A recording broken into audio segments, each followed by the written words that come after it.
Didn't you do that for the drunk episode once? Yeah, I think I did.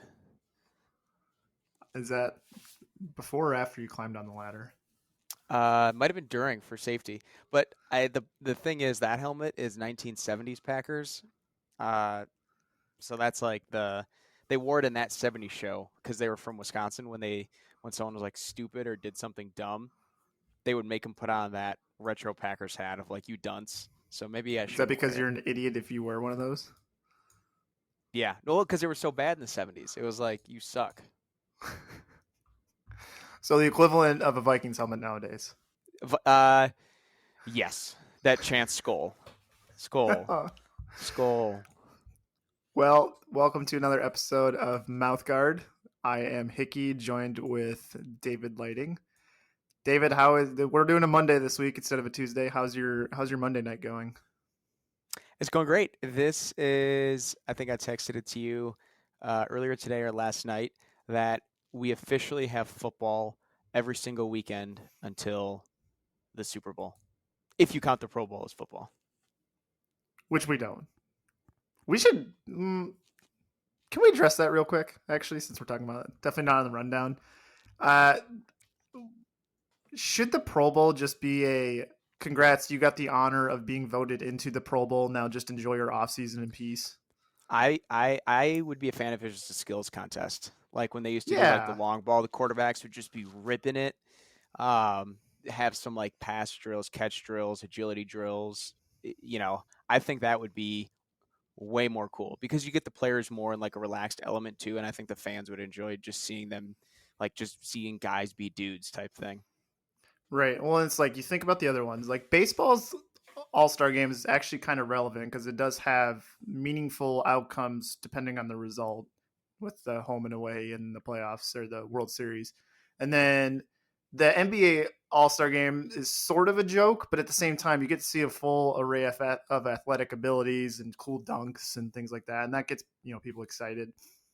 And I also do like I think in recent times, their scores count down or something. Like, doesn't it count down to zero? There's some bizarre like, or they like played a 121 or something like that. Yeah, it's something bizarre.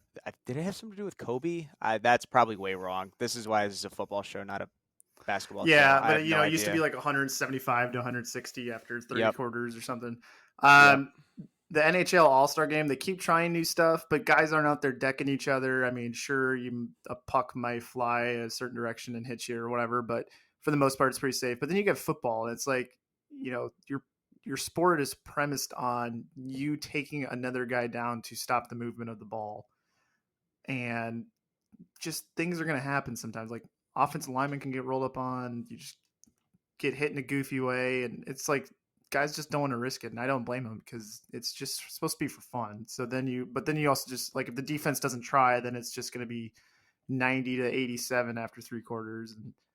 And then on like the other end of the spectrum, you have Sean Taylor just taking off Brian Moorman's head on a fake punt. That's the best Pro Bowl moment ever. Yeah, so I don't know. Anyways, that wasn't what we were going to start the episode with. But that's totally fine. I wanted to give people a glimpse and just a little more idea of like how we became friends or whatever. Because for some out there, we're just two randos talking. But for people who may know us a little better, we actually met on Twitter, which is wild. There was Michelle no calls you one of my Twitter friends. sad. I hope I get an upgrade someday. It makes me sound pretty lame when she says things like that. Yeah, I'm just a Twitter friend, and I don't have any actual value to in your actual life. I'm just the guy you met online somewhere. Nope. Yeah, so and it wasn't like some weird like catfishing thing or anything. Like, did you just kill a bug? I just caught a gnat. I just Away. Mr. Miyagi that thing. Out of way. But then when I opened my hand, it flew away. Oh, well then you didn't kill it. No. Anyways, where was I going with that? How we met. Oh yeah. So yeah, we met on Twitter. It wasn't some weird catfish thing. It took us actually from our first couple interactions to actually meeting was actually several years. But we met at one of our favorite places on the world, which is a racetrack in Wisconsin called Road America, which is about 45 minutes from your house. About an hour south of here and a little over an hour um, away from, I got him, Lambeau. Um, and then it's about 5 hours from our house here in Minnesota. And then from there, I'm so proud No, of it's you. kind of blurry. Yeah, well, there's confirmation. We got a killed Sorry, confirmed. this is really bad podcasting. I'm sorry. That's okay. When the killing of the gnat is very important for the context of this episode. Um. So yeah, we met one year. I like, wow, he's actually kind of normal and really fun. We kept interacting. I Then noticed it he said turned in. kind of normal. Well, grain of salt. I What's I am actually normal? yeah, there's no NFL fan that's fully normal. No, especially when you ride or die with a team that it loses in the second round or first round Yep. every year. Yep, I saw that one coming. I walked into that. Or a team that doesn't even make the playoffs, which is fine. Yep. Then it turned into me asking if I could camp at the campsite next to you. Then that turned into meeting our friends over in Turn 1, Jill, Thomas, Jay, and company. Then it turned into going to each other's weddings, et cetera, et cetera. Now we're here making a football podcast. The only thing we And haven't done is actually go to a football game together. that's true. And I kind of maybe have to talk off air. I kind of want to go to a Badgers game. Not going to lie. I think a fun game would be one where neither of us have a dog in the hunt. Yeah, I was thinking about that, but the problem with where I live is I'm not. Well, I mean, I will go to a Gophers game, but what value am I actually gaining out of that? Iowa State's pretty cool, but Iowa State's not really close to you. I imagine Iowa State's about a 5-hour drive from where you are. How's it? You've never been to Iowa Speedway, right? I've not. I've flown to Iowa in a small airplane. Which is, for those who don't know, Iowa Speedway's pretty close to Des Moines. I'm 5.5 hours from so ISU. So yeah, really, we're talking Madison might be the closest compromise because, and when you're going to a college football game, you want to go to a fun one. You don't want to like, oh hey, let's meet up at Northwestern. Like who wants to do that? So yes, we need to add that to the list. I do want to get to Lambeau at some point, but I want to go when the Bears are playing there, and I want the Bears to not be so bad when I go and watch them. I want them to at least have a fighting chance to win because they haven't when they've gone to Lambeau for the last, I don't know, since Favre night. That was honestly one of the worst nights to be a Packers fan. That was great. I don't know what you're talking about. I went Black Friday shopped and spent like $1,000, I think, because I was so happy. I think I single-handedly boosted the economy of the South Metro here in Twin Cities. Hey, what are we more interested in, Falcons Jets or Bills Broncos? Why? Didn't the Bills Broncos already happen? Oh, did it? Okay. Then it's... Yeah, because Josh Allen started for a couple series. Yeah. That's right. I was just gonna put it on a second screen so I could. Oh, well, I'm not interested in watching Desmond Ritter play, but cool. I guess when you start talking here, I kind of want to lead you into a non-football subject here before we get to the meat and potatoes of the episode. That's cool. Sammy and I were talking, and this was based on a tweet I saw that it's absolutely wild. And maybe you can delve into the pilot side of things and how it works with your licensure or whatever. But it's absolutely wild to me that a person can pass their driver's test once at the age of 16 and be good to go for the rest of their life. Like, I'm going to go on record and say a majority of the incidents where I get miffed or higher when I'm driving is with people over the age, we'll just say like a conservative 60. And to me, it's like you probably took your driver's test when JFK was still alive. So a lot has changed since then. Are you sure you should be driving? So my thing is like once you turn a certain age, let's say 50, you should maybe have to take your driver's test once every 5 years. I don't know. Is that really? Is that lacking empathy or no? Am I onto something? You're definitely onto something. And quick side note: Dan Orlovsky must be commentating this game because they just showed him running out of the back of the end zone against the Vikings and Jared Allen pointing at him when he got that safety when he sacked himself. As you were That talking is an about, all-time favorite Vikings moment of mine. drivers that don't know what they're doing, it was kind of like here's a quarterback that doesn't know what they're doing. Anyways, no, that I think you're spot on. That I think that's insane. So on the aviation side, for like the license I have, I just have my private pilot certificate. Um, but I'm still required. My license is good for life. My pilot certificate never expires, but I'm required every 2 years at a minimum to do a flight review with a flight instructor, where they put you through a minimum of an hour ground and an hour in the air, and they basically just make sure that you are still safe and you're up to basically the standards that were set when you first got your license. And it's an opportunity to go over like new technology, new regulations, just like because things change. Like you said, someone took their driver's test when JFK was president. Like there weren't even seatbelts in cars at that point, and now these people are driving cars that are like nearly fully autonomous. Yeah, like Ralph Which, Nader was side note, barely a thing. I was in a Tesla for the first time this week in an Uber, and that thing was crazy. I never realized it had like CGI images of all the vehicles around it. Oh Um, yeah. and like the stoplights and the or stop and go lights. I mean, and the like center line. And anyways, that was insane. But yes, I'm with you. I think we need to do something like again once every 5 years or something, just to prove we still know what we're doing behind a wheel. Because even like people don't, they forget how to like drive through roundabouts. The Wisconsin people know what I'm talking about. We got a lot of roundabouts in northeastern Wisconsin, and it drives me nuts when someone just stops in the middle to let someone else in. It's not how they work. Well, roundabouts are excellent. I love roundabouts. Yes, they are so efficient if you know what you're doing and if everybody else knows what they're doing. I'm trying to think. I think my biggest one is, well, obviously, like everybody hates somebody goes slow in the left lane, right? But that happens. But I think my least favorite one is people that use the acceleration lane going onto a freeway as a casual little warm up for your car. Like, oh yeah, let's just start merging into the right lane going 45 miles an hour in a 70. It's like, what are you Mm-hmm. trying to get? And there's a person behind them. You can't do anything. And it's like, are you trying to get us killed? Like, what is? And on your point, I wonder what the data says for, because obviously not everybody knows how to fly a plane, but the number of deaths per pilot of the people who died flying versus the eligible people that can fly versus the death rate between people who can drive a car and people who died driving a car. And we're just talking the driver, not like passengers or anything. And flying, we're just talking about pilot. I wonder what the numbers support on that, because I can guarantee the car one's probably significantly higher. I feel like I used to And know what that number was, and I think you're right. I think the car one is higher. I mean, don't get me wrong, aviation is inherently a risky activity because you're just strapping yourself in this flying hunk of missile. metal. Um, but I'm pretty sure the statistics bear what you're thinking. Robert Sala is a unit. Good lord.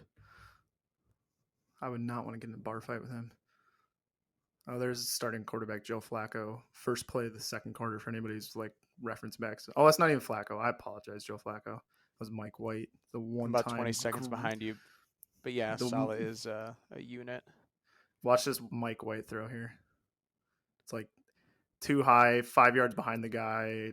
F coverage is actually pretty good, but still just a terrible throw. That's why we love the preseason. Let's see. Where should we start the actual football news this week? This Dana White thing is actually pretty wild.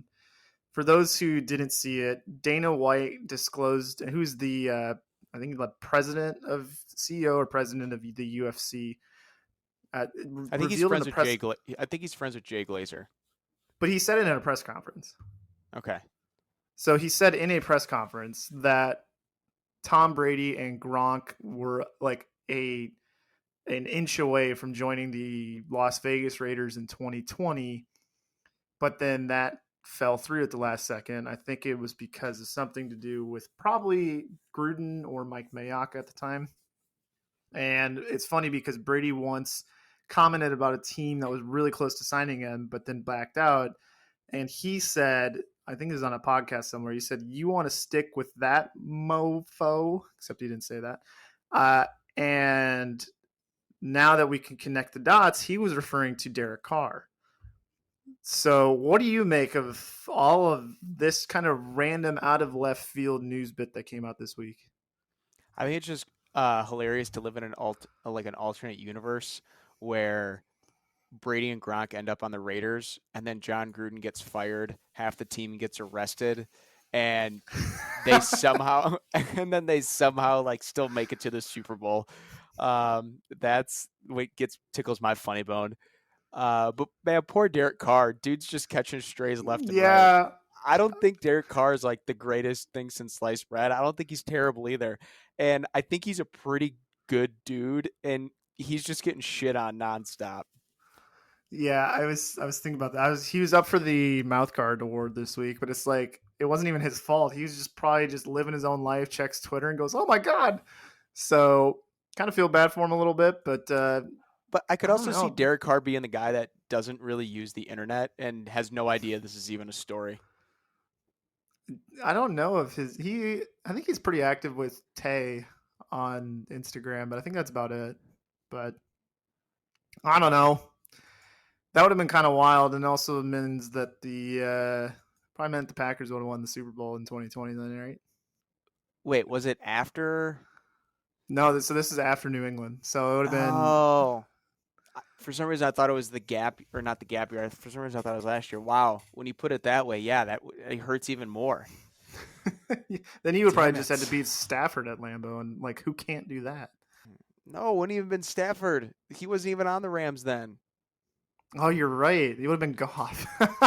And we did that. We beat Goff in the divisional round. I don't even remember who the Buccaneers played. Oh, they beat Drew Brees with a Saints, noodle arm. yeah. Barely. They barely beat Drew Brees with a freaking noodle arm. And yeah, don't now in this alternate universe. Now I don't feel bad for Derek Carr. Now that's well deserved, and Tom Brady should have been their quarterback. Yeah. Actually, you know what? All right. No, we still would have found a way to lose that game, and that would have been even worse. Losing to Drew Brees would have been much worse. Yeah. I think that is not one of the teams you've lost to in the playoffs. I don't think you've ever lost to a Sean Payton led team in the playoffs, right? No, no. Just it Sean seems to be the Payton has Cardinals and not caught, 49ers alternate years. and Sean Payton hasn't caught any flack for. Yeah, he kind of Never got the mind. one, and We're then not he going to kind of get in. just was able. We could just was, and then he got the pass interference with the Rams that one year, and it's just like, oh well, if that hadn't happened, we would have been fine. And it's like, well, Well, in addition to that, he had like 2 or 3 losing seasons as the Saints head coach with Drew Brees. And like I know they went through the whole like whatever bounty gate stuff, but I don't know. I feel like he just gets a pass. I thought you were about to say Katrina. I'm like, we're treading on thin water here. It's actually Like, pretty deep David, we water. can't joke about that. uh, Anywho, before we get canceled, Deshaun Watson verdict came out this week. I can't. I didn't even. Again, I'm losing track of like who did what or where, but I think it was the NFL ultimately came out and they had to agree on it or something, which it seems wild to me. But so Deshaun Yeah, Watson is because now they wanted the ratings. whatever. Deshaun Watson is now suspended 11 games instead of the initial 6. The fine is now kicked up to $5 million, plus the Browns pay $1 million, plus the NFL pays $1 million, which doesn't make a whole lot of sense to me. And so, if I could put my tinfoil hat on for just 1 second, his first game Brother, eligible to be back is I'm against the Texans. I'm already wearing it. I'm already wearing it. That can't have been an accident, right? Like No. 11, it was rumored to be 10, 12 to 16 made more sense. All of a sudden it's 11 and it's like, "Oh, by the way, his first game's against the Texans." That game's going to get more viewership than the rest of the Texans season combined. Well, who wants to watch the Texans right now? Are you kidding me? Exactly. Exactly. It's like I don't want to watch Mike Glennon reincarnated throwing footballs. Do you It think just that's going to sounds be like the 325 CBS kickoff? Oh, absolutely. That game I mean, I don't know if that's within the flex window, but that's going to be, somewhere in there ASAP. I don't know. Has to be. Yeah, I'm with you though. I got my tinfoil hat on. I told you Yeah. last So week that I didn't think the NFL was doing everything for all the right reasons. yeah, and we don't need to beat a dead horse because we kind of gave our opinions on it last week. So if you want to go see our opinions on that, just check out last week's episode. But again, I think to summarize, what they came out with is still too lenient. So should still have been a full season, but whatever. Nothing we can do about it now. But that game is going to get insanely good ratings. So we will see if what the Browns can do for those first 11 games with Jacoby Brissett as their quarterback. Just wanted to comment on the Amazon Thursday Night Football deal. They have signed a $1 billion per year deal to be the exclusive rights holders to Thursday Night Football. They're getting their own anthem, which I think is cool. It's like a first for Thursday Night Football. It's going to be kind of nice to not have to hear the Fox anthem. Hate that. Didn't they have, when it was on the Put a NFL pin in Network, that for put a pin in that for a second, though, one? the anthem thing. I got to come back to that here in a second. But yes, okay. Thursday night did have the NFL Network Thursday night. I think they did once upon a time. Oh, yeah, but that's just that was like the original NFL thing, so I don't think those were like unique scores per se. So I guess my ultimate question with this, well, you have Prime, right? I don't see you, Michelle, not having Prime. Can I ask something? Well, if you're like piggybacking off of somebody else, yes, that's fine too. No. We pay for Amazon Prime. But does that mean we have Prime TV? Yes. Oh, so I did not know that. Yeah, you just like log into Prime Video. Really? And then you just click on the thing and you're good. So the like $130 a year or whatever gets you that too? Yes. Or like the $13 a month? Yes, it unlocks the Prime Video library for you. Wow. I feel like I'm on the old podcast where I'm talking to an old guy. Yeah. You sure are. Hi, host, if you're listening. So yeah, that's exciting. So my ultimate question to you though is, if Amazon is paying $1 billion a year to host Thursday Night Football, how much on earth is ABC, Fox, and CBS and NBC about to pony up when the deal is up this offseason? Hold on, I'm doing some math.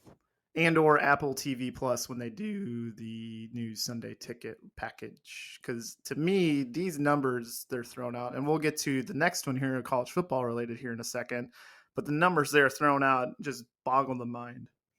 Okay, so I did the math. $1 billion divided by, call it $13 a month. If you assume everyone's on the $13, actually, didn't it go up to 15? Is it 15 a month? I was like $15.99. Okay, we'll just call it 15. That comes out to $66 million. So, or 66 million. So they need 66 million people to subscribe for them just to break even. If you're not including ad deals and stuff like that.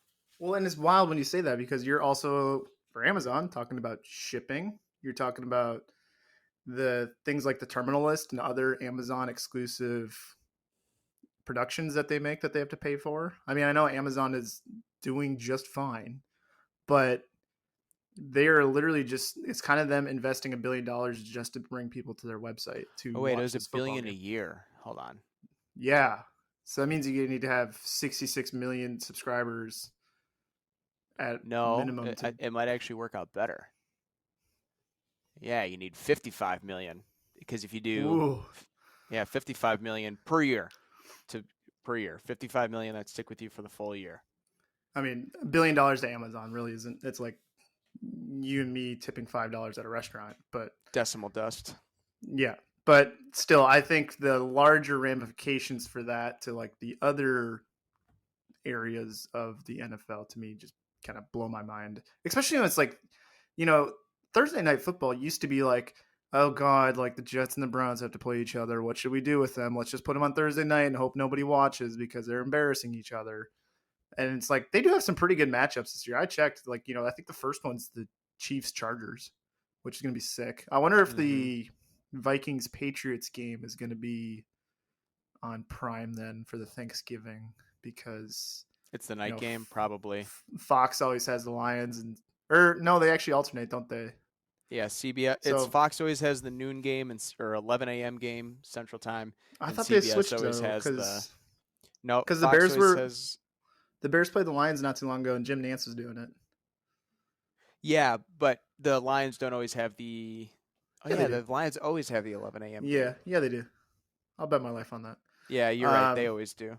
so I think Fox and CBS alternate who goes first every year, but then like the late game is usually NBC or like the It was night game. NFL Network. Yeah, it was NFL Network for a while that's when they first started Thursday Night Football, and then it turned into NBC.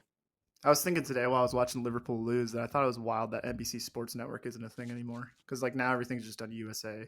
Mm-hmm. But now I think like when was the last time I actually tuned into the NFL Network to watch other than preseason to watch something? It's been a hot. I mean, they have the red zone option for Fubo TV, so I don't know if that kind of indirectly counts. But I'm a big Scott Hansen fan. But so while we're on the subject of TV deals, though, I just want to bring to everybody's attention that missed it that the Big Ten signed a new deal with not only Fox but CBS and Peacock for $1 billion a year through the 2029-2030 season. I'm going to take this one first. I have a lot of issues with this. First of all, hate that their promo that they launched on social media was using the anthem that is exclusively belongs to the CBS SEC network or whatever you call it. When CBS and SEC are on, they always have that anthem that always plays. And when CBS announced it on Twitter, they used that anthem. Hate That that. that was around before it was just exclusively the Yeah, SEC but you on know, when it's been CBS. a thing for 30 years, you kind of attribute it to something else. Okay, true. But can we just be happy that it's still there? No, It's the because I don't want to tune into CBS on a Sunday afternoon and find that Wisconsin's playing Purdue. I okay. would much That's rather. whatever. If you know, because there's always going to be throwaway games there, especially early on in the SEC season. So sometimes you get like South Carolina at Kentucky, and it's like, okay, well at least it's still SEC football. And I am an SEC homer all through and through. It's the best conference in college football. Big Ten is just Ohio State and some others. I'm gonna let you finish. You're not gonna get a reaction out of me because you're not wrong. No, well, it's just that. I mean, props to the Big Ten. That's a hell of a deal. I mean, their commercial, like their commercial onslaught behind the scenes, to me, far outweighs anything they put on whatever respective field the sport is being played on. Maybe minus college basketball. I think college basketball is the one area where they're pretty stacked through and through. But What? college football, I just like I was looking at what some of the line items were for like just sports betting on some of the other conferences, just kind of get a feel of like what Vegas thinks of the season coming up. They didn't have Big Ten up yet because it's like who wouldn't bet on Ohio State? Like, Well, I think what that kind of goes to show you though too is like college sports more than any. Like as a Wisconsin Badgers fan, I know that our ceiling is probably 9 to 10 wins and hopefully a Rose Bowl berth.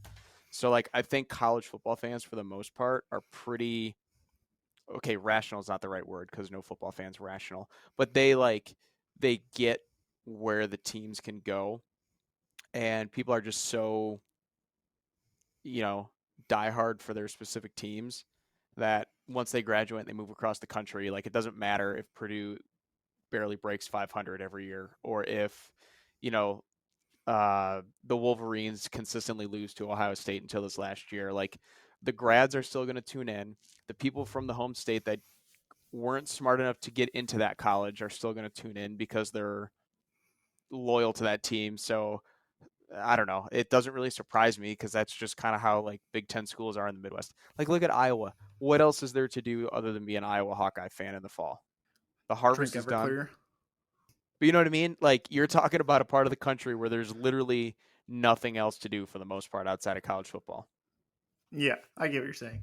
You jarred my memory for a hot second there when you were talking.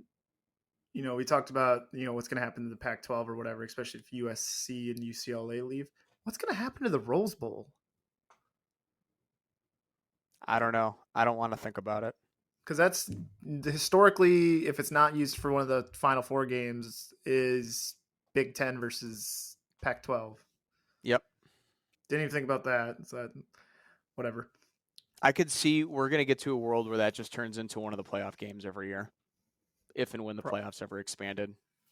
Probably, which would be nice because it's one of the best venues in college football. Yeah, like it deserves it. Like the sunset on the mountains, and I mean it's beautiful. It's absolutely stunning. Derwin James, safety for the Los Angeles Chargers, got a new deal this past week. 19.1 million per season. Good, bad, okay. Dude, DBs are getting paid. Like good for them. I love me a good DB. Kind of shocked he's getting paid that much, but to be fair, it's kind of got that West Coast syndrome for me. There's a lot of West Coast in college football and the NFL that sometimes I just miss out on because it seems like the Chargers are always the late afternoon game. And the last few seasons, the Packers are also always the late afternoon game. So there's a lot of games I haven't been able to like keep up with on the regular. So I hand up. Can't say I'm the most educated on what the Chargers defenses looked like in the last few years. Tell you what, I think the Chargers defense is significantly better when Derwin James is on the field, though, for sure. And that defense got significantly better this offseason with the addition of, what's his face from the Patriots? Um, they got Khalil Mack, obviously, joining from the Bears. J.C. Jackson. That's what I thought it was, but I didn't want to sound like an idiot. So J.C. Jackson joining, definitely going to help secondary. I mean, people are very high on the Chargers. I'm also very high on the Chargers. They just seem to kind of, it's never stopped with the Phillip Rivers era that they just seem to lose in really inconvenient ways. And to me, it's always like one of those things where it just kind of bites them in the regular season that they lose like 2 or 3 games they should have no business losing every year.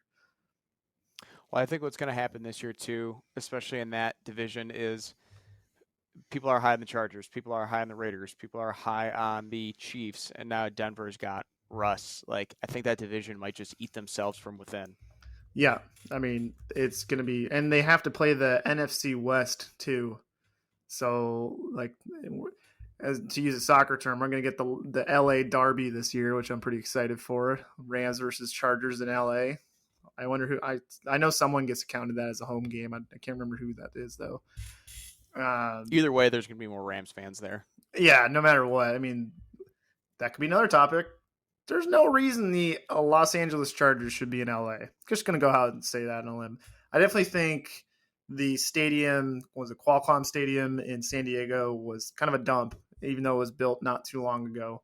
In terms of football stadiums, it's not very old, but for them to kind of move to LA just seemed very short-sighted, and I think they were overreaching on their expectation to capture the audience. It's definitely a more of a Rams city if I've ever seen one. So There's I probably hope they more go back to San Raiders. Diego at some There's point. probably more Raiders fans in LA than there are Chargers fans. And hell, there's probably more Bears fans in LA than there are Chargers fans. Probably they're the home team, by the way. The Chargers are, Sweet. So and it's a New Year Day game. It's the night game on New Year's Day. nice. Well, So that'll be fun. I bet they're going to be saying Rams house at some point, like the fans will be, even though the PA announcer won't be. Let's see. Do you have so with this whole NFL allowing a second helmet into the world? Do you have so it's to my recollection like the Bears have one, Jets, Cardinals, Panthers, Commanders. Commanders, Honestly, the Commanders is pretty sweet. Bengals. Bengals. I love the Bengals one. That's probably my personal favorite. Yeah, I do But do like you the have white. do you have a favorite so far? Um, I really like the Panthers, Matt Black with that Yep. um Carolina blue. Like that looks slick. Big fan of the Bengals one. And then I also think the Commanders one is pretty cool. Any of them you hate? Um, Oh, the any of them I Texans also hate. have one. Let me see. The Cardinals wore it in their first preseason game. Um, I don't know. I didn't love it or hate it. I don't really care for the Saints one.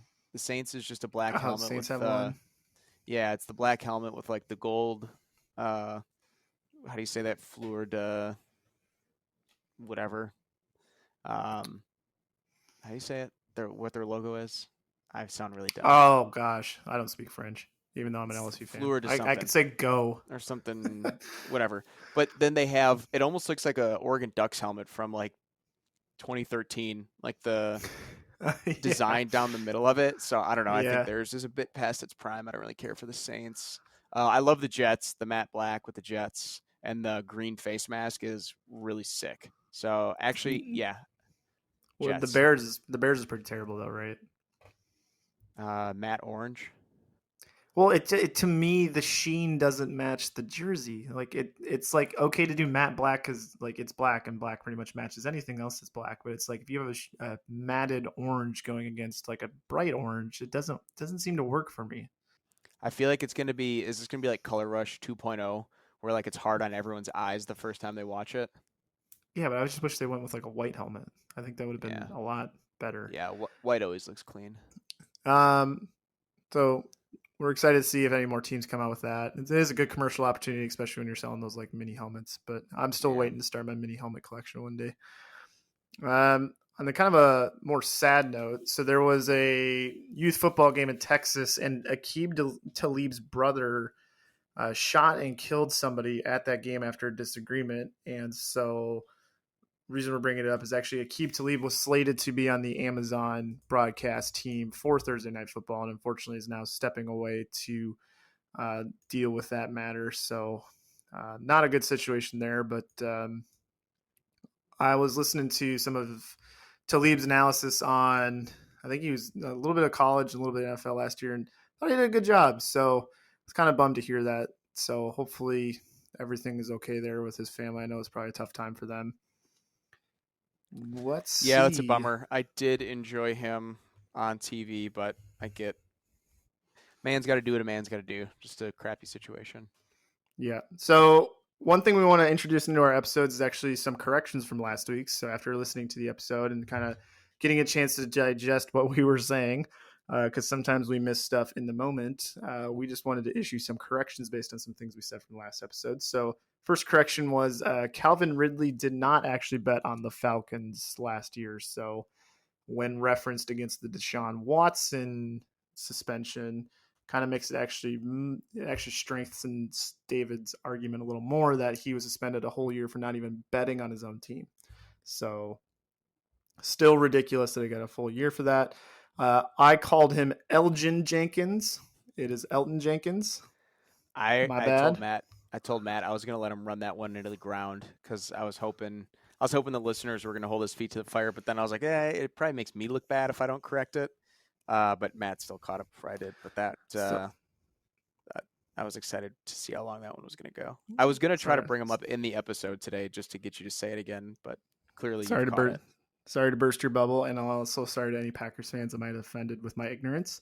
And then lastly, I didn't quite have the number for how much Deshaun Watson would have been fined if it was 8 games. It turns out it would have been $460,000 in base pay. I think I said somewhere around 100 or 200,000, but I didn't know off the top of my head. So it was going to be a $460,000 fine. Obviously, since that episode has come out, we now know that it's a $5 million fine. So just want to do our first ever episode sponsor shout out. We have our first ever sponsor read to do, so thank you so much for doing this. The Bears bring great pride to Chicago, but what if something more mystical were threatening the Windy City? In the urban fantasy novel Strings, just such a threat exists. Caleb Fleischer, a young demon slayer who also bags groceries, gets whisked off to Chicago for what seems like a routine job, but upon discovering the hints of a malicious plot, his life is quickly thrust into a whirlwind of monsters and magic as he fights to save the city.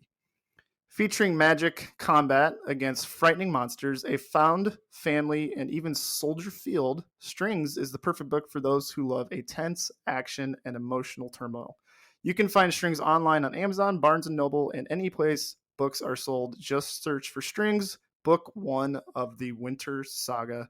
If you check our episode description, we will keep a link in there for the Amazon link. So thank you so much for our first ever sponsorship of Mouthguard Podcast.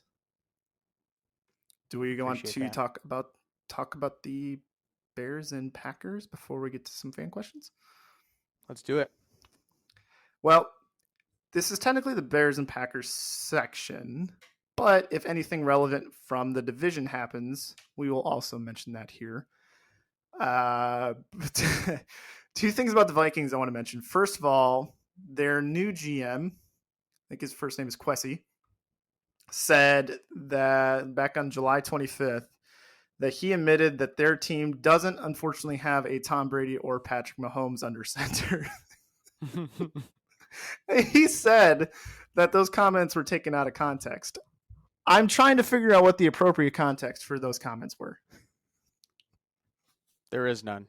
There is none. I'm just making sure I'm not missing something. I mean, maybe I just find this funny because it's the Vikings, but I don't know. Again, is he talk wrong? about just no, but again, talk about just catching strays. Like I am not a fan of Captain Kirk, but it poor guy, not really. Dude's Not kind of really. a weirdo. But well, I think the long-lasting image of Kirk Cousins for me will always be his gender reveal throw that he barely hit the box with the whatever ball he was throwing. Yep. That's Kurt in a nutshell. Yep. The Vikings made a trade today, Monday. They have traded a conditional 7th-round pick to the Raiders for Nick Mullins. Nick Mullins, as you may remember, was a on-again, off-again starter for the 49ers a couple years back. I don't remember if he was on a different team last year, but signed with the Raiders, now has been traded. This means that Kellen Mond is not as secure as many on social media who think he is the GOAT seem to think. He and who's their other guy? Sean Mannion. Yeah. Who's So I think also that, not very good. No. I'll be curious to see if it's Mullins or Mond as the number 2. But it would I all think signs kind it'll of be point. Mullins. I was just gonna say all signs kind of point to Mullins, and it looks like he was with Philly and Cleveland last year. Okay, so Mullins was. To me, you can always, preseason's a grain of salt, right? Like, there's just a lot of ifs and asterisks you can apply to everything. However, we've seen plenty of good quarterbacks who are young, ball out in preseason. Kellen Mond is on year 2, and I've yet to see anything impressive he's ever done. In fact, every time I watch him, I get a little nervous that he just doesn't look like he knows what he's doing. And I could have told you that after watching years of him play at Texas A&M, like a very good system quarterback, but he was not the sliced bread that people thought he was when they drafted him. So No. I never quite understood that pick. I think the writing's on the wall now. Unfortunately, I think he's going to have a good shot in the XFL or the USFL here very shortly. Moving on. We have nothing relevant to talk about the Lions this week. So if you're a Lions fan, I'm sorry. I'm sorry that you're a Lions fan. I'm not sorry that we're not talking about them. The Packers activated David Bakhtiari off the PUP list yesterday. My panic level is still at a 7 out of 10. It has not come down. There are still steps to take between here and week 1. Yes, but we did this whole thing last year where he put on Twitter and he said, "I'm back, bitches," and that was like. But he's confident now. Yeah. Okay. We'll see. I hope so. But I don't know. We'll see. We'll see what happens.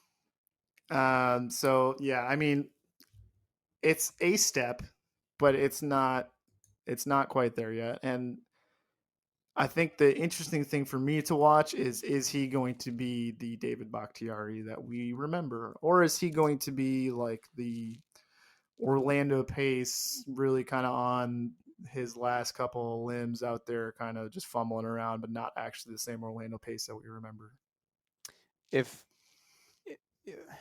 I like to think that Bakhtiari worked as hard as he possibly could to be the old Bakhtiari. So I'm going to continue to give him the benefit of that doubt until we see what happens. But, I mean, when you miss this much time, it's hard not to not to have those concerns. And then I always spin zone myself into this. I'm like, well, he's had less wear and tear on his body in the last year, so maybe he's going to be in even better shape. So I'll just stick with that spin zone and see if it works out for me. But I know I put this on the rundown, so I'm just going to bring this up now. It's a good transition. Even with Bakhtiari, coming off the PUP list, the Packers still have a lot of questions on the offensive line. And our friend Elton Jenkins has proven that he can play anywhere. But Elgin Jenkins. But lo and behold, the Packers have hit on another mid-round offensive lineman. Who would have thunk? Hold on a second. What? Why? We'll right, see. What? We'll see. Well, yeah. Well, what conclusions do we make to determine that he's already been ahead? So I'm talking about. I shouldn't say hit. They may have. So Tom Davis, he was playing right tackle in the last preseason game against the Saints. Looked pretty good. And it kind of goes hand in hand with a lot of things that have been coming out of camp that he's looked really good in practice. And again, I am Mr. Optimistic this time of year with the Packers. So one can hope. But if we did indeed hit on another mid-round pick or even almost hit, I will be very happy about that because nothing gets this guy quite as excited as seeing right and left tackles just putting in work. I love it. I love it. You know, they're at the bottom of the rundown there. There's old topics tab. And every time we talk about a topic, I put an X in it and then get it out of there for rundown. You're going to leave this one in here, aren't you? Oh, well, I leave every single one that ends up in the rundown here that we put an X in goes into the old topics. So just in case we ever were wondering, like, oh, hey, when was that one time that Matt made fun of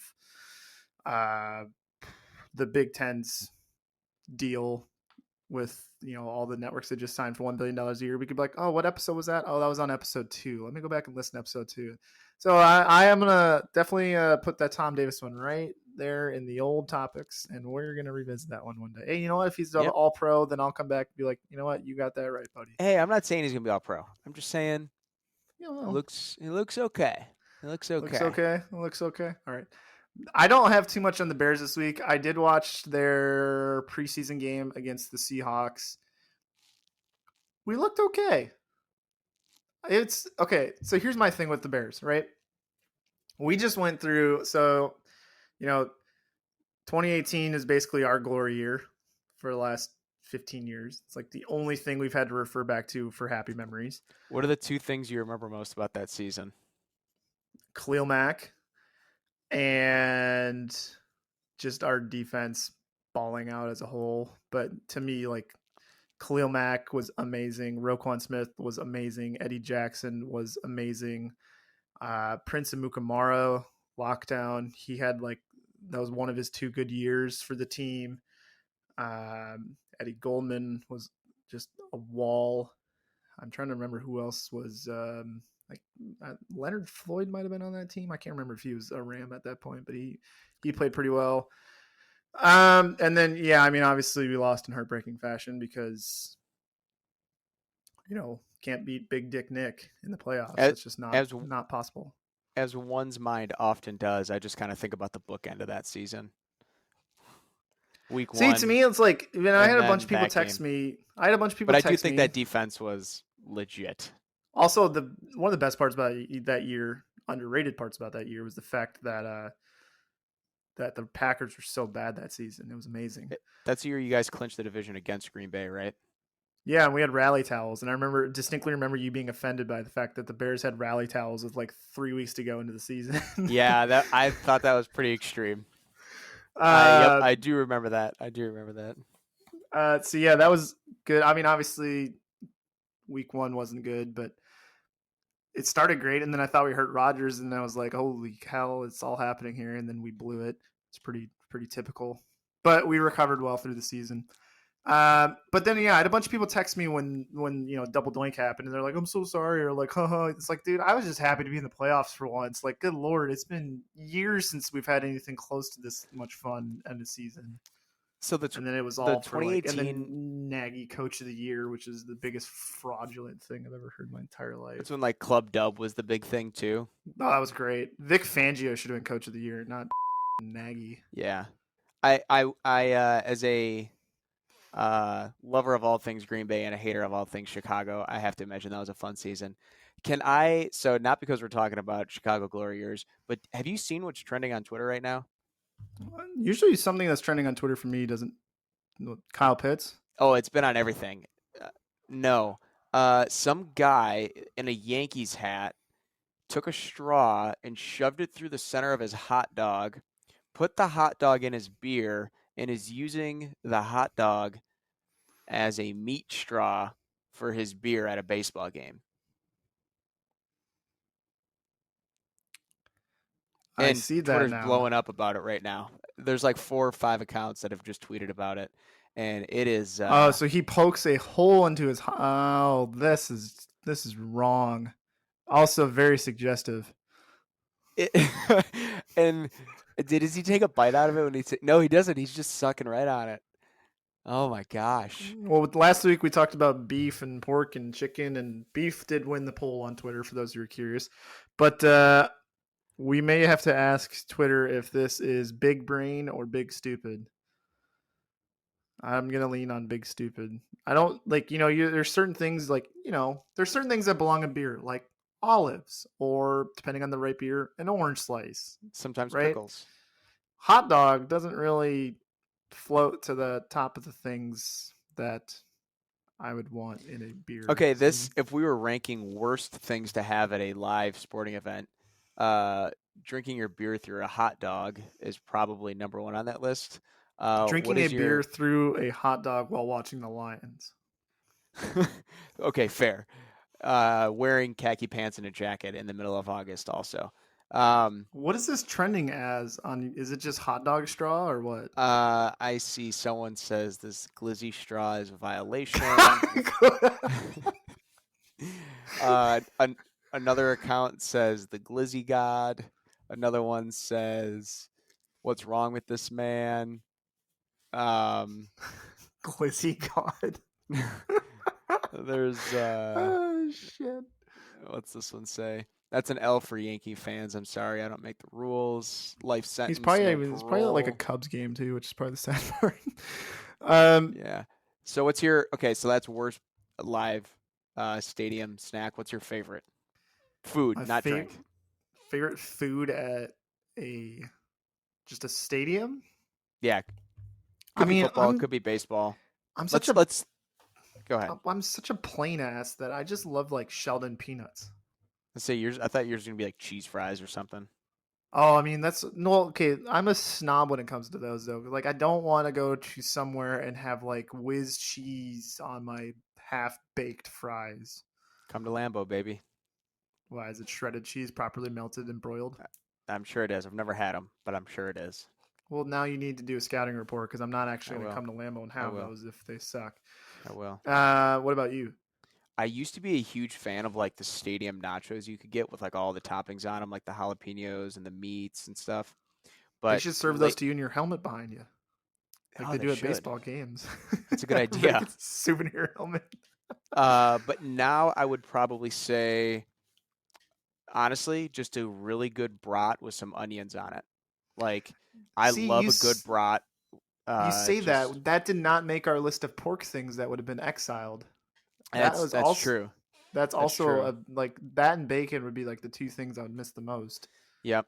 And if we're going, I know I said not drinks, but if we're going drinks, it's a 20-degree day at Lambeau Field, and it's a hot chocolate with a little bit of like Bailey's in it.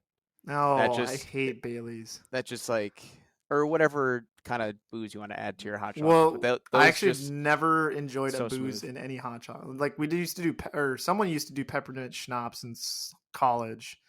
We've done that Ah, tailgating at Lambeau. nasty. Just give me a beer. I Yeah, don't care if can't it's go wrong with a good minus. can't. Yeah. Well, that's actually, that's one of the most underrated things about living up north in the winter is like, when you have people over on like December, January, February, you just Yep. put your beer on the deck. Don't need a fridge. Deck beers or garage beers. That's the way to do it from November Yeah. through March in the It's Midwest. just more efficient, honestly. And truthfully, our garage stays cold enough. We can usually get away with it to like April. Yeah. Backtracking a bit. So I was watching the Bears and the Seahawks. Sorry. No, you're fine. I'm just trying to where did we start with this? Watching the Bears and Seahawks. Wasn't trying to get too ahead of myself. I'm still resigned to the fact we're going to win 5 games, right? We just look a little better in small areas. And a small example I have is, Justin Fields played one series. Wasn't the greatest series I've ever seen him do. Wasn't the worst. Just looked like a run-of-the-mill quarterback that was really good with his body movements and squaring his hips, things like that. But the one thing I loved is that we are actually designing him to roll out of the pocket. I just love that for the Bears and Justin Fields because under the old coach, when it was you have to fit my system and not let me build my system around my quarterback, we didn't have things like that. And now it seems like we do have a right trajectory of maybe let's design the playbook around Justin Fields and not let's fit you into my system, Nagy, you stupid. So it's things like that. We look really good on special teams for some reason. Not entirely sure why we looked really good on special teams. Defense looked fine, but I'm still pretty worried about our lack of talent on defense. So overall, I'd say the offensive line still looks pretty bad. The defense just seems like we're lacking a little bit of talent. But it seems like the finer points of our coaching seem to be on the upswing, which is what I can really appreciate. Because I don't mind if we go out there and lose. I just don't want us to look like idiots like we did under Nagy. That's Like fair. who It's who who wants to watch a team that is consistently bottom 5 in the offense 4 years in a row? That's just the most unenjoyable thing you could ever wish for, especially when you got Justin Herbert, who's in his third year throwing 415 yards a game, and it's like we can't even muster up 120 because we suck so bad. You know why your offense looks the way it does, right? Because you guys hired that genius by the name of Luke Getsy. Oh, I thought you meant like past tense. No, Like no, no, no, no. I thought you were about to make him mad. Yeah, I mean, and you think about it's going to be something we talk about here in a second. You think about what the Packers are designed on, which is play action fakes, kind of shifting around the defense, and utilizing the tight end when necessary. I think Cole Kmet can actually maybe do something this year under this new regime because he and Justin Fields seem to have a pretty good connection going. So I'm really excited to see where Cole Kmet kind of lands this year because I think he can be very, very valuable. I mean, you look, no disrespect to Big Bob Tunyon. He is a very good tight end when healthy.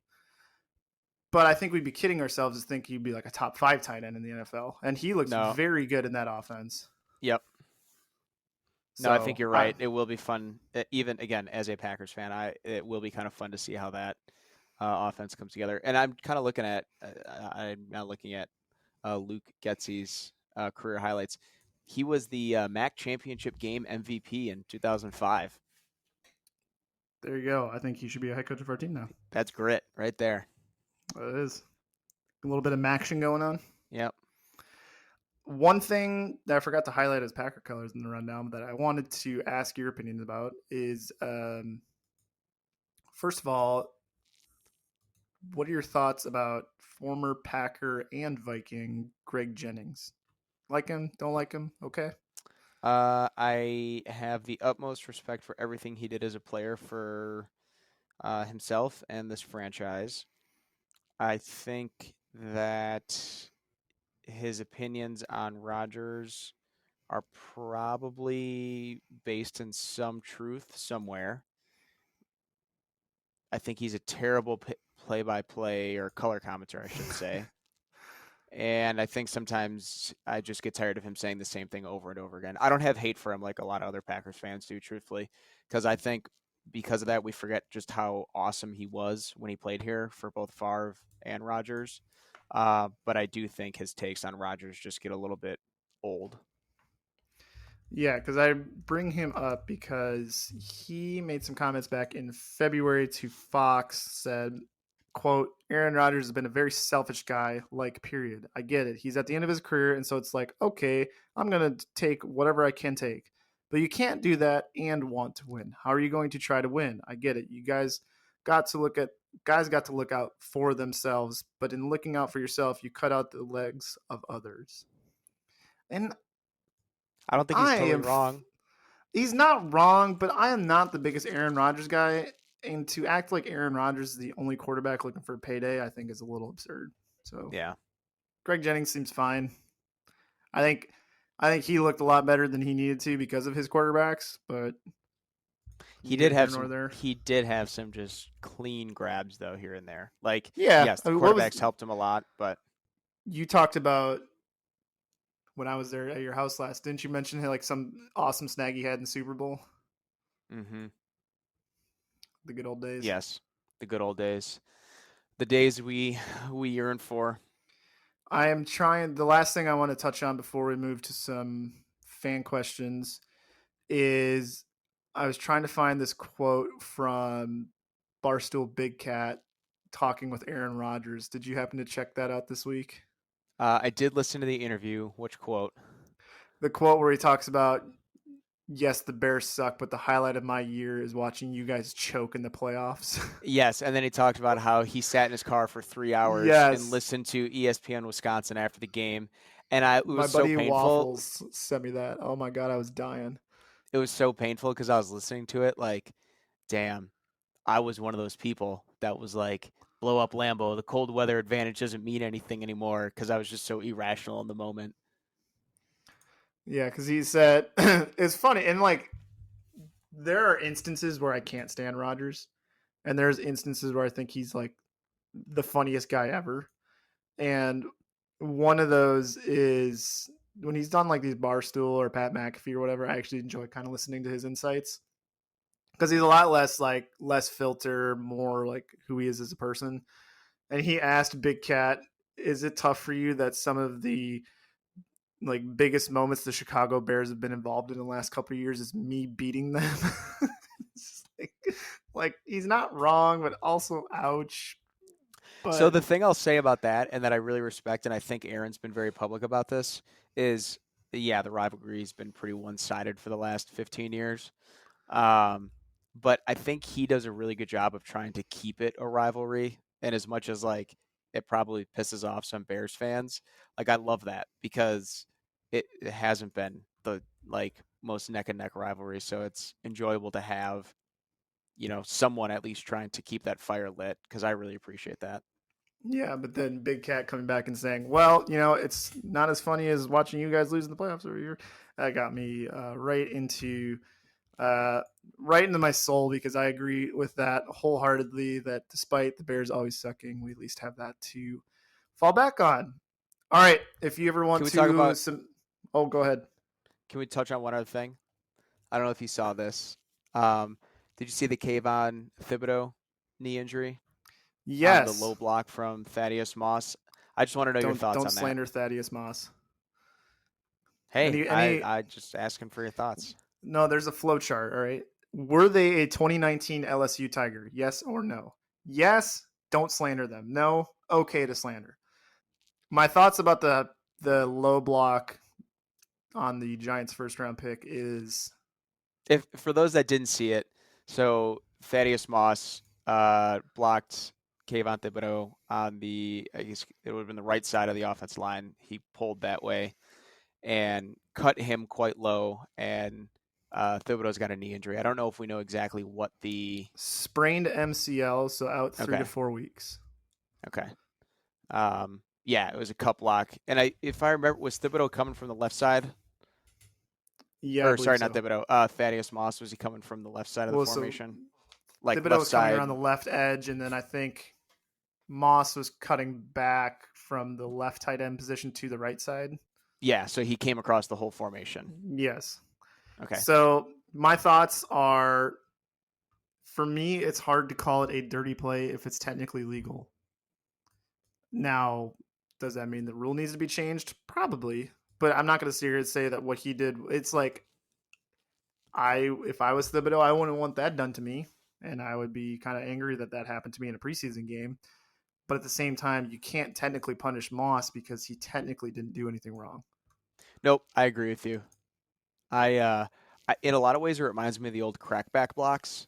When I played outside linebacker, I was a victim of those on a handful of occasions where the receiver just came down and ear-holed me, and it was not fun. It hurt, and eventually they were outlawed because they were dangerous. So I'm with you. I don't think it was a dirty play. He was playing well within the rule book, but it does kind of bring into question, like, do we really need blocks like that? Like, you talk to any NFL player and they say, go for my head and neck before you go for my knees. I think Larry Fitzgerald was the guy that publicly said that when they started coming out with a lot of the targeting rules on receivers. And Yeah, not that I'm saying we and need to be going for guys' heads. That's not what my point. My point is, we protect the quarterback's knees, on every down. Maybe it's time to start thinking about how we can protect the other guy's knees as well. my buddy Nick Sin texted me and asked us to list off 5 fantasy sleepers. Nick, I hope you're not asking this because our fantasy football draft is next week and you want me to do your homework for you. Lighting, who you got first? Jameis Winston. Hold on. Eh, Okay, okay. explain. Um, I think with Michael Thomas coming back, that just gives him another outlet to throw to. Um, yes, Jameis has thrown a lot of interceptions. However, he did look pretty good when he was healthy last year. And I know they have a different coach. You and I kind of talked about it before jumping on here, that it'll be interesting to see how the Saints look. But I think if you're looking for depending on what kind of league you're in, if you're looking for like a good number 2 quarterback, if you run a 2 quarterback league, or potentially a good backup, I think Jameis is a safe bet that you might be able to pick up later in the draft. What would you, so in a $200 auction, what would you think his max would be? Honestly, I've never done a draft like with auctions, so I couldn't even tell Oh, you. really? You do like pick like snake draft? Yep, we always do. We do a live in-person draft every year, and it's based purely Wow. off of finishing position the year before. We go get wings. Our draft is a week from this Wednesday, so I'll check back in with you guys in a few weeks on how that goes. But Yeah, we'll yes, have to compare lineups. I love auctions just because you have a lot more. It's not really down to the order as much, and just kind of like, oh, cool, I got the first pick, Derrick Henry. So I don't know. yeah, It definitely, and then you get like the keepers too, which definitely adds yep. some fun to it. My first pick is actually Gabriel Davis out of the Buffalo Bills. I think he is a legit number 2. He's a touchdown monster, and he's only been getting better as the years have come along. So, especially the end of last year, I just kept seeing his name pop up, and I'm like, dang, he's gonna be good. So if he can stay healthy, Diggs can stay healthy and keep getting the number 1 coverage, I think Gabriel Davis is a solid number 2 receiver on a very pass heavy offense in Buffalo. I'm gonna go kind of in the same line of thinking as you and say MVS.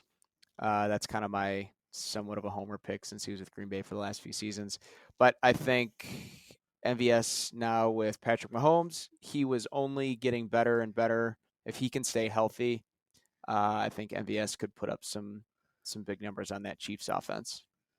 Yeah, problem with Valdez Scantling with the drops on the deep throws. We saw one. We saw a bunch so far in training camp. Is that a concern for you at all, or no? No, no, it's not. Because if you look at even when he was known for being a pass dropper in Green Bay, his catch percentage was still not horrible. It was just Or amplified because every single one that he dropped was going to be a touchdown. yeah, kind of telling too. Actually, Demarcus Robinson was like 3rd or 4th best receiver in the Chiefs, and then went to the Raiders and was one among the initial cuts, which is kind of wild. So I bet, like, yes, they lost Tyreek, but I think that receiving core is actually more well rounded than it's ever been. Yep. So good deep threat there. I'm going to go within the division and say if you have a half point PPR or full point PPR, Amon-Ra St. Brown needs to be on your radar. Guy is a catching machine. I think he was one of the youngest players to ever get 7 catches or more in 14 straight games or something like that. So if you guys have PPR out there, I would definitely give Amon-Ra St. Brown from the Lions a look. I'm going to stick with Buffalo and say Devin Singletary, their Oh, running back. nice. Again, he was more of probably a RB3 or like a low, number 2 running back. But I've just been doing some research, and it looks like um, he has double the runs in the red zone than Josh Allen does. which I know it doesn't really say a lot for a quarterback running, but Josh Allen tends to use his legs quite a bit. So even if he doesn't get a ton of touches per game, he might get some good red zone touches. Yeah, I don't mind that pick. Let's see. I am going to say hometown pick here, Cole Kmet, as mentioned earlier. I think if this offense is trending the right direction and the play calling is solid and Justin Fields has time to throw, that Cole Kmet might be his second best option within that offense behind Darnell Mooney. So Kmet might be a good tight end on the cheaper end for an investment there. I like it. I like it. Um, all right. I'm kind of on a fence here between a few. So I will be a I'll be a homer and say Romeo Dobbs from Green Bay, just because he's looked pretty decent in camp in the preseason. Um, and who knows what this offense is going to look like with the receiving core. And even though Rodgers doesn't usually like to favor young receivers, he's kind of going to be forced to this time around. So hopefully they can build some connection by week 4, because Lord knows it's going to take the first 3 to 4 games of the regular season for this offense to get in any sort of rhythm, and then we'll see where it goes from there. Next, I have Isaiah Likely out of the Ravens, who has had a phenomenal training camp and a phenomenal preseason and has helped the Ravens continue their 22 game win streak in the preseason. I don't know Dude, if I you told made any. you I Did you make any didn't, and I'm bets? no, and I was even in Illinois where I could have. So I'm a little But upset.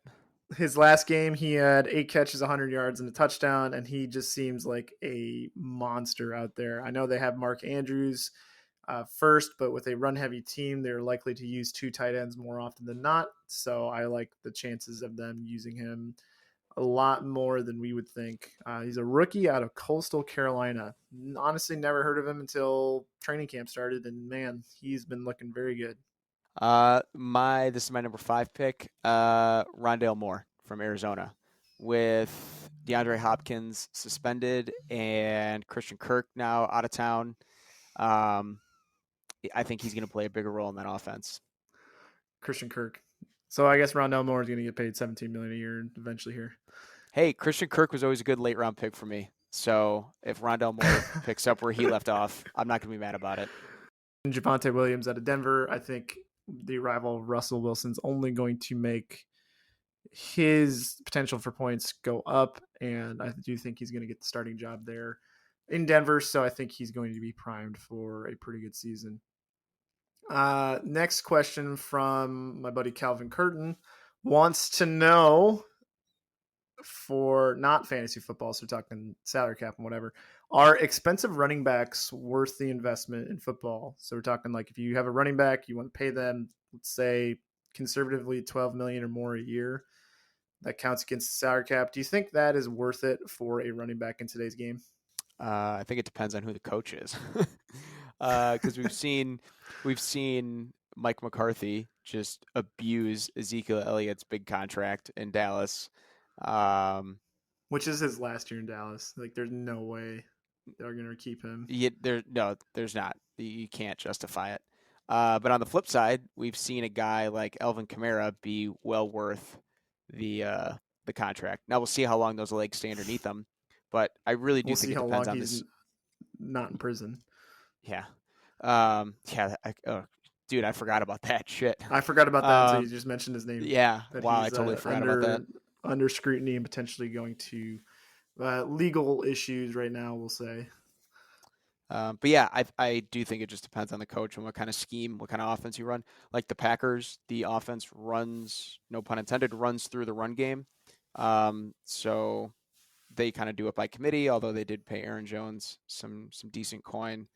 But I think if you understand how to leverage said player, then the contract can be worth it. But you just got to be careful, I think, with the length of it. Yeah, and I think the rules nowadays in the NFL have gone a long way to like protecting quarterbacks and protecting receivers over the middle and things like that. But I just don't think that running backs, it's not like they're not being protected per se, but a lot of their kind of wear and tear comes through running up the middle and absorbing big hits from interior linemen or linebackers or whatnot. They run up a gap and have to usually like square up against big linebacker. And so I think the shelf life on running backs nowadays isn't as promising as quarterbacks or receivers or other skill positions. So to me, by time you sign a running back to a big deal after their fourth or fifth year, we're talking maybe they have, in most cases, 2 or 3 good years left before they really start to fall off a cliff. So Yep. I'm on the fence where if I have the choice, and this kind of hurts talking about with David Montgomery because he's going to be needing a payday here sooner rather than later. If I have the choice between paying David Montgomery, let's say 13 million a season, or I just draft the next David Montgomery out of who knows where in the 5th round, pay that running back $700,000 to do a at serviceable level job, I would much rather do that than spend the money on a guy like David Montgomery. So, and it's the same with Jordan Howard. I thought the Packers should have done it with Aaron Jones. I think when AJ Dillon comes for a payday, they should let him walk because I don't know if you can justify spending that much on the running back room on a team. Well, it's hard with him too, because what I have also been thinking about as you were saying this was it depends how you use the guy. Well, like you look at a guy like, again, I'll go back to Kamara and Aaron Jones. They threw the ball to them a lot out of the backfield, and you try to get him in space more than letting him run up the middle. Where AJ Dillon is literally predicated on just running through guys, so the wear and tear is obviously tenfold on him versus someone that you play more on the outside. Yeah. So to me, it really depends. But at the end of the day, Calvin, I'm on the no. You shouldn't pay running backs huge contracts and let it would really have to be like an Adrian Peterson in their prime kind of running back to pay him that much. My buddy Waffles is his nickname. I went to Ryan college with McKeefrey. him. Yeah, good guy. Also in the aviation world. It's almost like he went to North Dakota with you. He wants to know, as a Packers fan himself, what piece has the Packers been missing in the last couple of years, and have they done enough to address it? They Do weren't you want me to missing anything last year. That's the worst part. They last see? year was the season.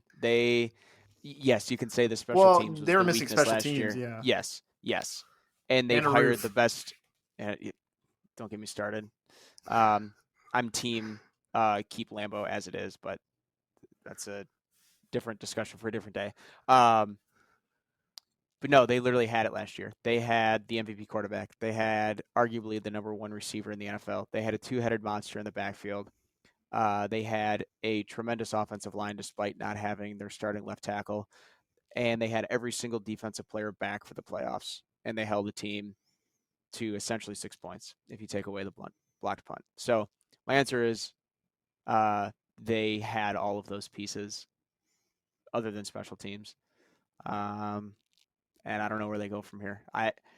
As excited as I want to be, a part of me just like looks back at that like when Zadarius Smith had that sack on one of his first snaps in that game, and Jair was playing lockdown, it was like you literally have this defense that you have not had play like this since the Super Bowl season in 2010.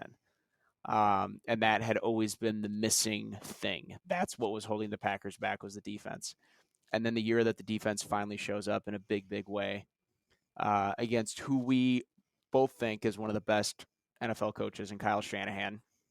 Um, that's the result we got. So I don't know. I don't know if maybe being less dependent on one receiver is a good thing. I don't know. What do you think as an outsider? We want hero ball. I We don't want think they're only better. balls to Devontae. They're not a better team today than they were I agree. 9 months ago. Yep, for So sure. I mean, you're right. For so many years, it was Rodgers would have. It's like the Mike Trout effect. It's like Rodgers would have a stat line of 20 of 25 for 312, 3 touchdowns and 0 interceptions as the Packers lose 45-26 or something like that. Which is like Mike Trout is the first player in MLB history to go 5 for 5 with 2 home runs, 2 doubles, 7 RBI as the Angels lose 12-8. It's like it's always one of those things. There's just like seems like it was always Rodgers not having the defense, the special teams. Like go back to Seattle. How do you let up the Ryan touchdown throw and the fake kick? How do you drop the onside kick? It's always something. But then last year, it's like can't blame anybody else because except the offense. It was the special offense. teams didn't. But it's special team. It shouldn't come down to a special teams play to begin with. It should have been buried and done with anyways. So yeah, I mean, easy I've for said me it to before. say. I'll say it again. Aaron Jones should have scored on that play before half. Dude, I get into a dark place when I think about last year because the stars were aligned more so than they ever have been and more than they probably will be for many, many years. See what you And did, Waffles. He's in a dark place yeah, now. I need to mentally be preparing myself for uh wherever we're gonna be in 5 years. I don't know where it's gonna be. Epic bro moment. Did you know that with the iPhone update that you can have like sleep mode or whatever? Mm-hmm. I have it configured where only like 12 people can text me at midnight and my phone actually gets notified and you're actually one of them. Oh. So if you actually get to a dark place at 1 a.m. and are sad about the Packers, don't text me. I usually tweet about it from the back of an Uber on my way home from the bar. I have a group chat I'm in called Packers Chat, and I always text them and I say, "Guys, I'm on full tilt. I'm spiraling." It's not funny, but it's also kind of funny. It is. It's okay. We can laugh. Thanks, Waffles. Yeah. Last Thanks, fan Ryan. question before we round out the episode here is Christian Denevsky of famed University of Cincinnati Bearcat allure wants to know what our most anticipated matchup of the NFL and college football season are coming into this season. Okay, I'm gonna pick one that's not Packers related and one that is Packers related. My non-Packers related one is actually Week 1 Rams and Bills. I'm stoked for that game. I think it's gonna be an awesome game. You're nodding What's in your other one? agreement. My Oh other yeah, it's one gonna be is epic. My other one is when the Dallas Cowboys come to Lambeau in November and Mike McCarthy comes home. Oh, I I'm was like, why? Yeah, I'm very excited for that game. It's a late afternoon game, so it's probably going to be the Fox America's game of the week. Hopefully, both teams are in playoff contention. I know I was just being a very downer about the Packers, but realistically, I think they're still going to make the playoffs this year. So it should be a fun time of year.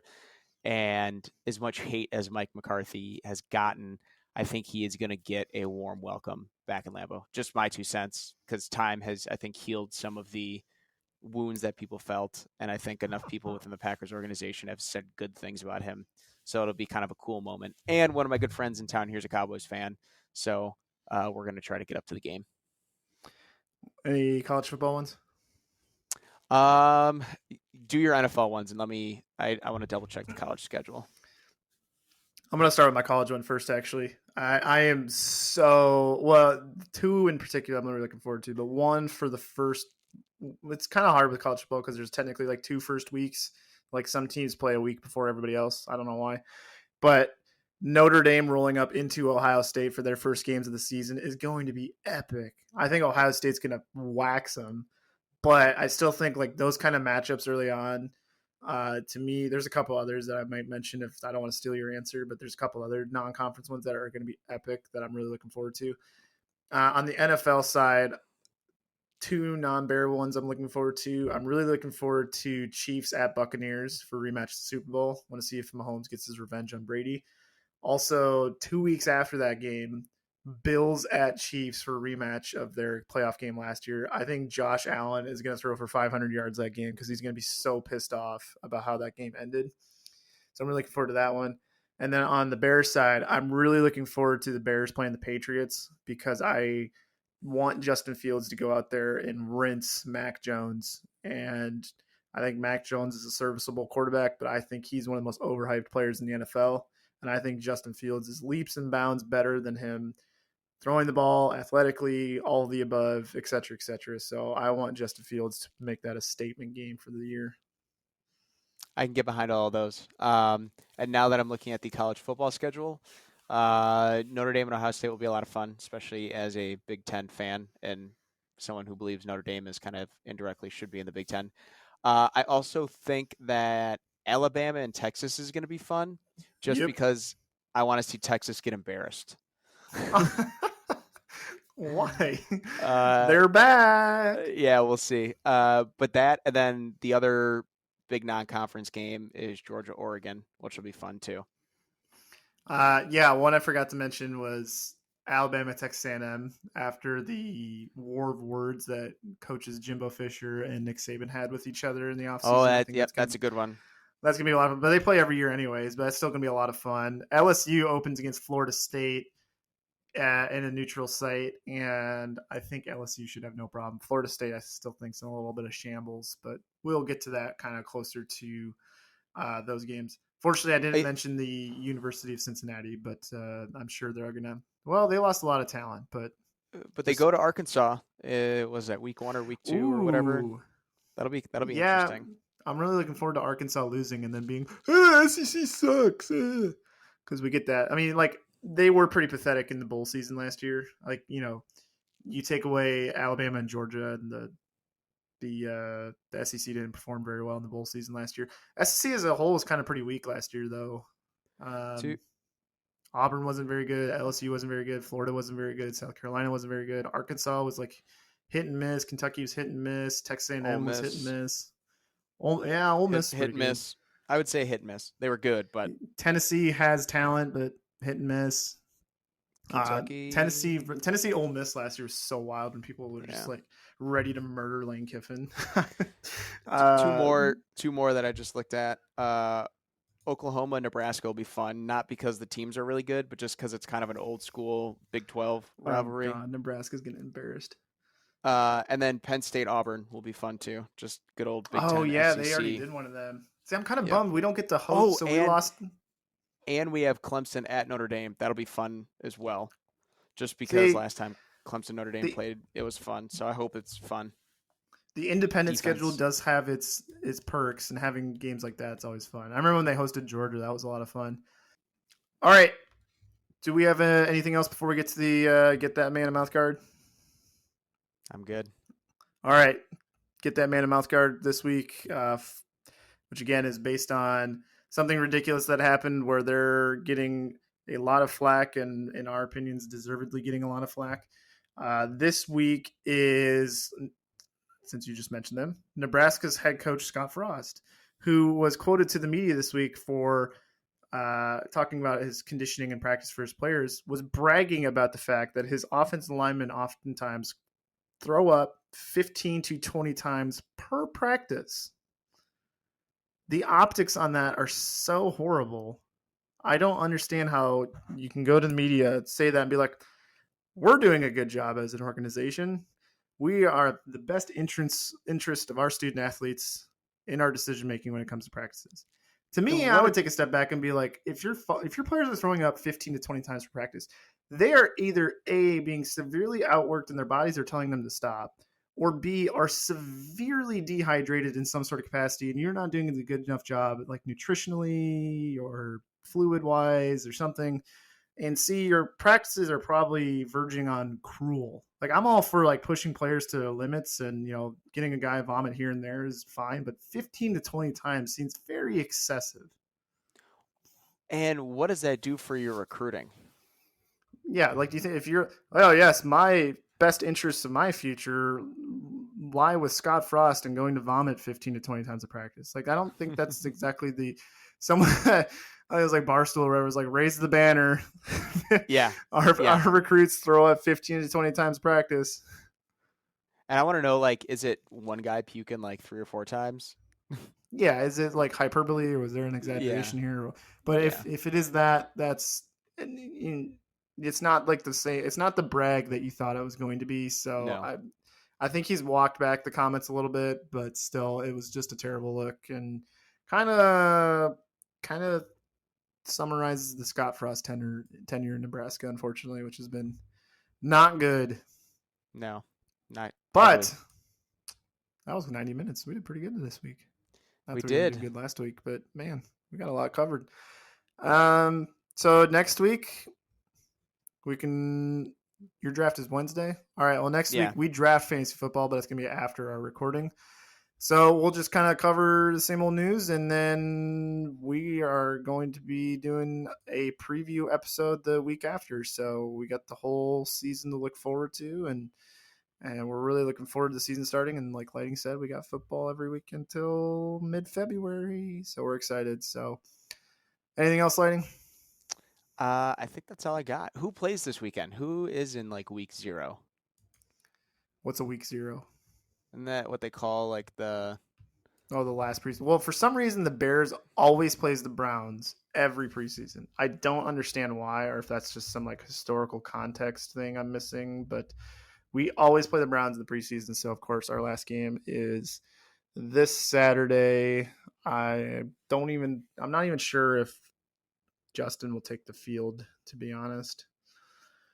No, isn't Um, there? Is this the week Nebraska and Northwestern play in Ireland? oh, you're talking about college. Yeah, isn't that See, this that's week? what I was saying earlier. That it was like technically week 1, but sometimes, yeah. So I think actually you're right. It is this weekend. I'm trying to think. Oh no, it's Saturday. It's Saturday the 27th. Okay. Well, I just Googled it. We might need to do a fact check on that for the next Yeah, episode. Don't Saturday worry. the We'll get. 27th at 11:30 a.m. Central Time, Does 12:30 anybody Eastern. relevant play this weekend? Yeah, that's the Northwestern Nebraska game in Ireland. Yeah. So I said, does anybody relevant play? No, Wait, why are they but it playing doesn't in matter. Ireland? Football's on because no one else would watch the game otherwise. I remember Notre Dame and Navy played in Ireland once. Yeah. Yeah. Let's actually. So let's see what. Oh, I'm sorry. We have Utah State this weekend. Duh. North Carolina plays. So this is called Week 0. I never knew that was Week a thing. 0. Yep. But then coming up Thursday the 1st, Central Michigan versus Oklahoma State, which is a huge revenge game for those who don't know that Oklahoma State lost on a last-second Hail Mary the last time they hosted Central Michigan, and there was fraught with controversy because that play shouldn't have even happened. New Mexico State plays Minnesota. Yeah, not a whole. Oh, Illinois against Indiana conference game. Is Colorado in the Pac-12? Yes. So TCU at Colorado is kind of a more important non-conference game. It's not too bad. But the kind of the thick of college football really doesn't start till Saturday, September 3rd, which is when we get some really good matchups, Yes. including Oregon at Georgia. I'm really looking forward to that. Tickets as low as $142. God. And that's one thing we didn't mention with the Big Ten deal is how much are student athletes going to get from that $1 billion? To be determined, but lots. Oh, really? I thought it was going to be the other way around, which is going to be like Well, zilch. not from the schools, but I think it's only going to continue to increase the NIL deals. Hopefully. Sorry, I was thinking indirectly. But anywho, yes. So college football is back this weekend. So week 0, which is now something I know full well. I guess I'll probably be watching. Yeah, I guess Nebraska Northwest is gonna be kind of fun, and Wyoming at Illinois. It's better than nothing, I guess. So, we will be tuning into that and having some fun with that. So, everybody, thank you so much for listening. We really appreciate it. Please reach out to us at Mouthguard Pod on Twitter, Instagram if you want to hear us talk about anything. And we hope you have a great week and weekend. Happy week 0.